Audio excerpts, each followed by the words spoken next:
สบายดีเมื่อทุกท่านที่เข้ามาติดตามรับชมเนาะถ่ายสบายดีบรรยากาศยามแรงทุกท่านเนาะตอนนี้ครับประมาณ4 โมงนะ4 โมงแรงเฮาอยู่ที่สถานที่ท่องเที่ยวอีกแห่งหนึ่งเนาะคือบุญกุลซีเนาะที่ในบุญกุลซีนี่ก็จะมีหลายถ้ำเลยเนาะที่เป็นแหล่งท่องเที่ยวทางธรรมชาติเนาะจะมีทางหลักๆเลยก็คือที่ว่ายังเป็นกระแสตอนนี้ก็คือถ้ำสังทองเนาะที่เฮาเข้าไปเมื่อกี้มาแล้วทุกท่านไปออกมาแล้วเนาะเข้าไปเมื่อกี้นี้ก็ถือว่าคลิปนั้นก็จะลงในช่องของคำตุกนะคำตุกพาเที่ยวเนาะตุกคลิปนั้นจะลงทางช่องลักเนาะแล้วคลิปโดนี้จะพาทุกท่านไปเที่ยวชมเบิงทำน้ำนะทำน้ำก็จะทางเดียวกันนี่แหละก็จะลงไปซื่อๆเลยทำน้ำนะสถานที่ท่องเที่ยวแห่งนี้ก็จะมีหลายสถานที่เนาะทางทำหอยทำสังทองทำน้ำมีทางบุญกุลสีอย่างต่างๆทุกฐานเนาะตอนนี้เขากำลังปรับปรุงอย่างหลายอย่างเนี่ยไปทุกฐานเดี๋ยวจะพาทุกฐานไปเบิงทำน้ำเนาะทำน้ำก็ถือว่าเป็นทำแห่งหนึ่งที่ว่านักท่องเที่ยวก็มักมาเที่ยวกันเนาะก็ขี่ลงมาซื่อๆเลยทุกท่านอยู่ขอบเขตบริเวณเดียวกันนี่แหละทุกท่านเนาะถือว่าสถานที่นี้ก็ถือว่าห่างจากตัวเมืองมานี่ประมาณ14 กิโลเมตรก็ขึ้นตามทิศเหนือเนาะตามเส้นทางที่13เหนือทุกท่านขึ้นมาซื่อๆเลยเนาะทุกท่านก็มาฮอดก็จะเป็นที่ตั้งแท้ๆขึ้นกับบ้านนาดาวเนาะอยู่ที่บ้านนาดาวที่เข้าเบื้องนี้ถ้าเอาขึ้นมาแต่เมืองวังเวียงเนาะก็จะเข้าเบื้องซ้ายมือเนาะจะเป็นทางเข้ามาจากเส้นทางใหญ่เนาะเข้ามาทางไหนนี่ก็จะประมาณตัวกิโลเมตรปลายเนาะประมาณกิโลเมตรปลายนี่แหละ1 กิโลเมตรปลายนะในปัจจุบันนี้ก็ถือว่าเพิ่นปรับปรุงหลายอย่างเลยทุกท่านแล้วครับสถานที่แห่งนี้เนาะปรับปรุงเฉพาะปีนี้เนาะปรับปรุงใหม่ปีกายนี่ก็ถือว่ายังเป็นแบบเก่าเนาะถือว่ายังทันเฮ็ดเสือแถวนี้นะก็ยังบ่ทันมีทางยังเข้ามาทางนี้เด้มันจะมีทางบอนเก่านี่ที่เป็นทางตัวนี้เนาะ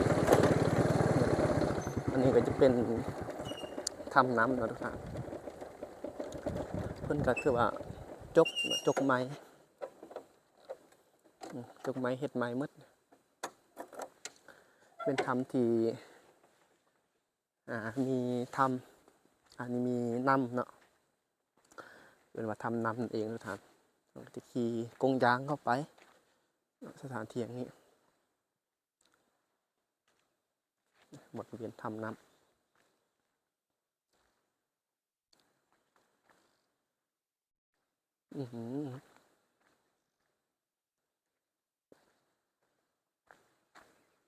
ก็ถือว่ามีบริเวณปากถ้ำก็ถือว่าเพื่อนก็มีการปลูกอันนี้นะปลูกอันเกินว่าเป็นอย่างนี้ทุกฐานบอนเนาะอันนี้นะ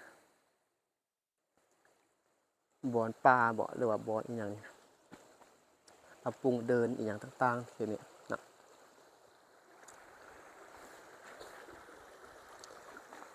เพื่อนจะเฮ็ดเป็นครัวเนาะเป็นฝ้ายเนาะจะเป็นครัวข้ามไปข้างนั้นนะทุกท่านเพราะว่าเพื่อนอาจจะเฮ็ดแล้วน่าจะตั้นเนาะ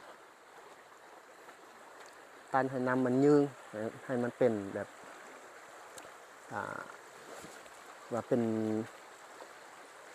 บุรุกูลจังซั่นน่ะทุกท่านหอมๆจะเป็นธรรมชาติจังซี่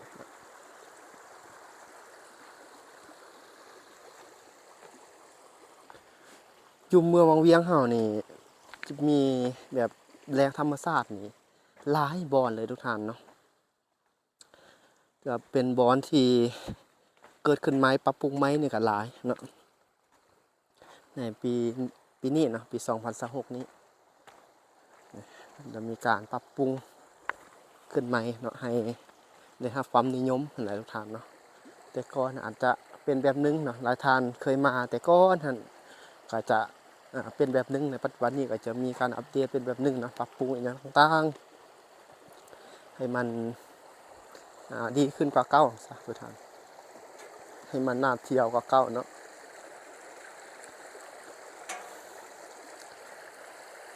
อยู่วังเวียงเฮานี่มันเป็นแบบนำออกจากธรรมชาติหลายบอนเนาะนี่จะสินะ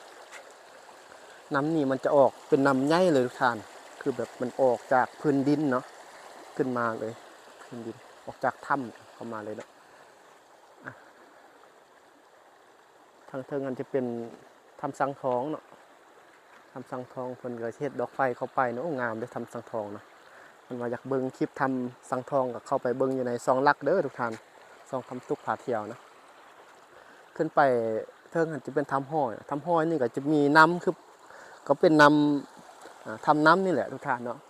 คันว่าคันเข้าไปทำห้อยนะมันจะเข้าไปเลิกเลยบางเทื่อก็ลอดซองแคบเข้าไปเนาะแคบไปข้างในก็จะมีน้ำตกตาดอยู่ในได้ทุกท่านก็ถือว่าน้ำมันไหลลงมาได้เทิงเนาะมาออกอยู่นี่มีทางทำน้ำทำห้อยเนาะแต่ว่าทำห้อยเห็นเป็นทำที่เข้าไปเลิกเนาะเลิกแล้วก็มันแคบทุกท่านเนาะเราต้องได้มุดได้ลอดเข้าไปนี่เหมือนทำน้ำตอนนี้เขามาประมาณ4 โมงทุกท่านเนาะก็จะบ่มีนักท่องเที่ยวแล้วเนาะนักท่องเที่ยวส่วนใหญ่เขาจะมาตอนสวยๆเนาะอากาศร้อนๆนิดนึงก็จะมาลินนำจุดนี้เนาะจุดเก่าแต่เก่ามันจะมีเกินว่าเฮือนไม้พอเลยทุกท่านเนาะเป็นเฮือนไม้ก็จะมีครัวเนาะครัวขึ้นไปแล้วก็มีจุดขีดสลิงพร้อมอยู่ดีปัจจุบันนี้ก็ถือว่าปิดทางบ่มีคนมาปรับปรุงอีกอย่างถือว่าปิดทางไปทุกท่านนะสถานที่อย่างนี้ก็น่าจะเปิดมาดนเนาะน่าจะมีมาแต่ดนแล้วทุกท่านถ้าบูรณะหรือว่าปรับปรุงไหมนี่ก็ถือว่าโทรมไปก็คือการเวลามันก็ดนไปหลายทุกท่านเนาะ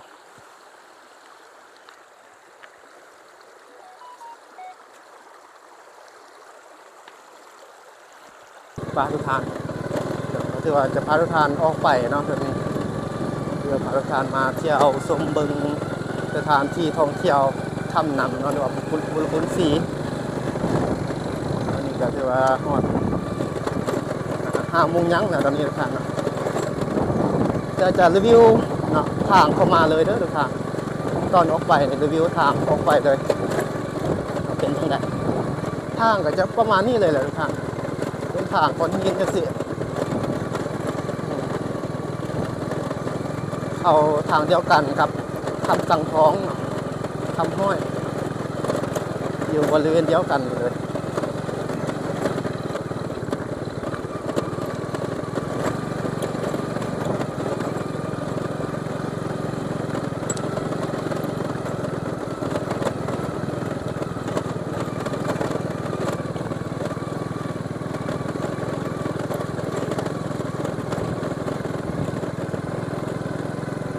ตอนนี้เขาปิดแล้วนะ5 โมงแล้วเขาปิดแล้วทุกท่าน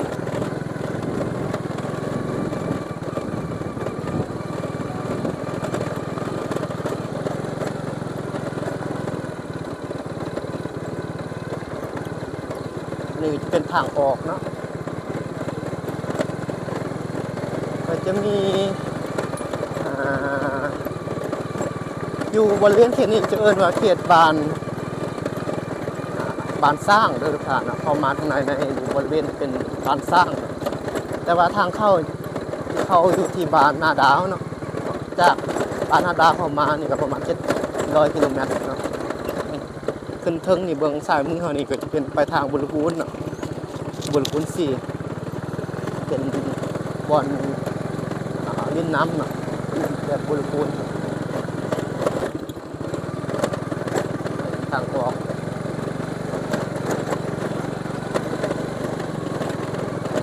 ก็คือว่าถ้าท่านได้ที่จะมาสถานที่อย่างนี้เนาะก็ตรวจรวมค่าใช้จ่ายอย่างต่างๆเนาะค่าเข้าประมาณ50,000 กีบเลยทุกท่านจะบอกเขาทำอยู่ทางสังทองเนาะคือว่าคนละ40,000 กีบพอเขาขี่เขาเข้ามาขามขั้วเนี่ยเขาเก็บคนละ10,000 กีบอีก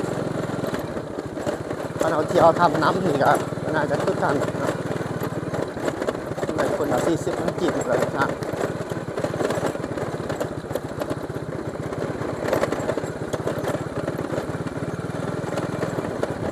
แต่ก่อนมันไปทางหมู่บ้านของทางบ้านสร้างเลยแต่ก่อนมันเขาหอมนี่นะบ่พวกมือเขานี่แต่ปัจจุบันนี้เพิ่นเป็นทางลัดแล้วเนาะบ่ได้ผ่านบ้านหมู่บ้านทางเวียนมาทางนี้เนาะ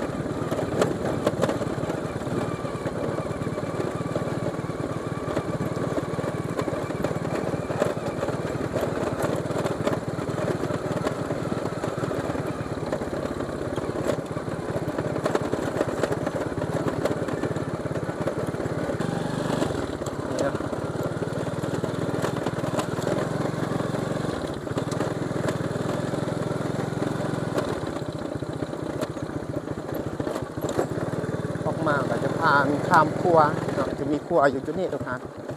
ครัวข้ามเนี่ยน้ำสองก็จะมีป่าธรรมชาติอีกข้อนึงเพื่อนอนุรักษ์ไว้แล้วเขตนี้เป็นเขตห้องห้ามเป็นไฟเอาป่า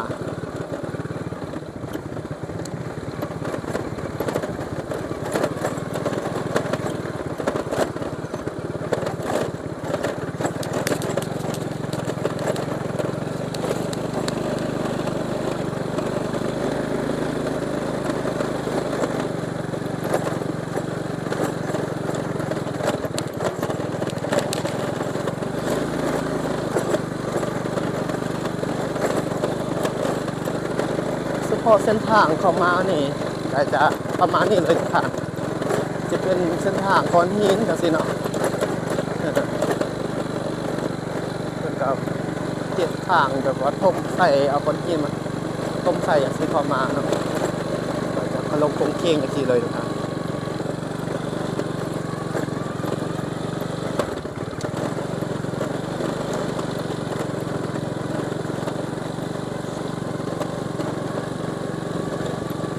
ก็ออกมาจากสถานที่ทำน้ำทำสังท้องทำห้อยสุดท้าย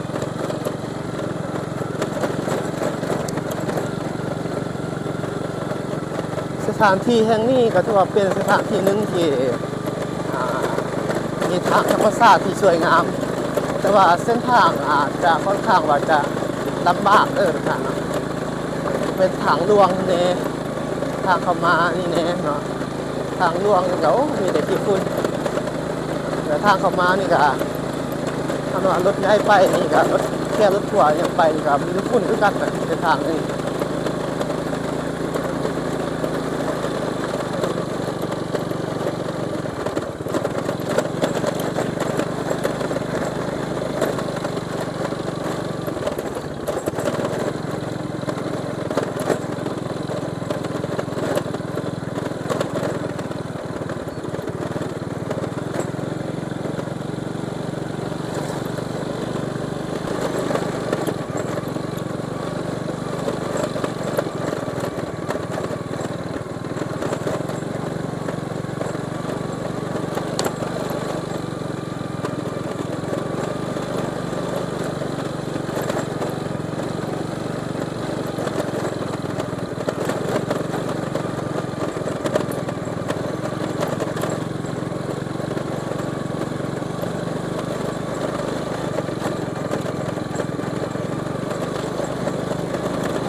ทางหลวงเนาะเส้นทางที่13เนื้อ